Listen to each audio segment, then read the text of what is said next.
Bonjour à tous. Aujourd'hui, je plonge dans un classique du cinéma grec, ou comme on l'appelle en grec, O Katiforos. Ce film dramatique de 1961 est une montagne russe d'émotions et un jalon dans l'histoire du cinéma grec. Réalisé par Giannis Dalianidis et produit par Phinos Film, il met en vedette une distribution d'ensemble comprenant Zoé Laskari, Nikos Kourkoulos, Vangelis Voulgaridis et Pantelis Zervos. L'histoire se déroule au début des années 60 en Grèce et suit la vie tumultueuse d'un groupe de jeunes rebelles.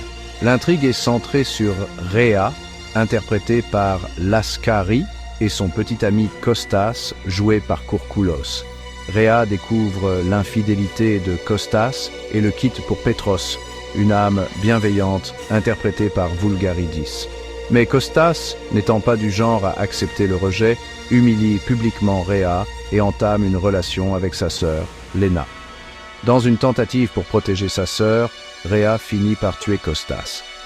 Lors de son procès, qui devient une affaire de famille puisque son père agit comme son avocat, Léna révèle la vérité, obtenant une condamnation plus légère pour Rhéa.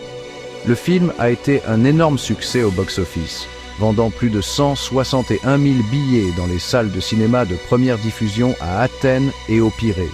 Ce fut le film grec le plus rentable de 1961, et il a même bénéficié d'une projection de 57 semaines à Mexico. Un succès international, rien de moins. O Katiforos a été un film important pour plusieurs raisons. Il a marqué les débuts au cinéma de Zoé Laskari et l'a propulsé vers la gloire, lui valant un contrat d'exclusivité avec Phinos Film.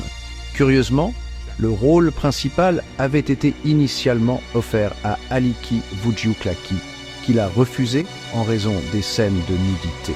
La performance de Laskari a été si percutante qu'elle est devenue une rivale en popularité de Voudioukláki, un véritable défi pour la Sophia Loren grecque.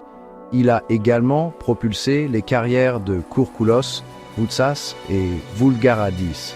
Le succès du film a déclenché une tendance dans le cinéma grec, avec davantage de films axés sur la jeunesse rebelle et les sous-cultures Teleboys. Cependant, tout n'a pas été rose. Le film a été retiré du Festival du film de Thessalonique de 1961 par le producteur Philopimen Phinos en raison de désaccords sur la programmation. Eh bien, c'est tout pour O Katiforos. Si vous êtes passionné par la culture grecque ou le cinéma classique, ce film est absolument incontournable. Merci d'avoir suivi cet épisode et n'oubliez pas d'aimer, de commenter et de vous abonner pour plus d'exploration cinématographique.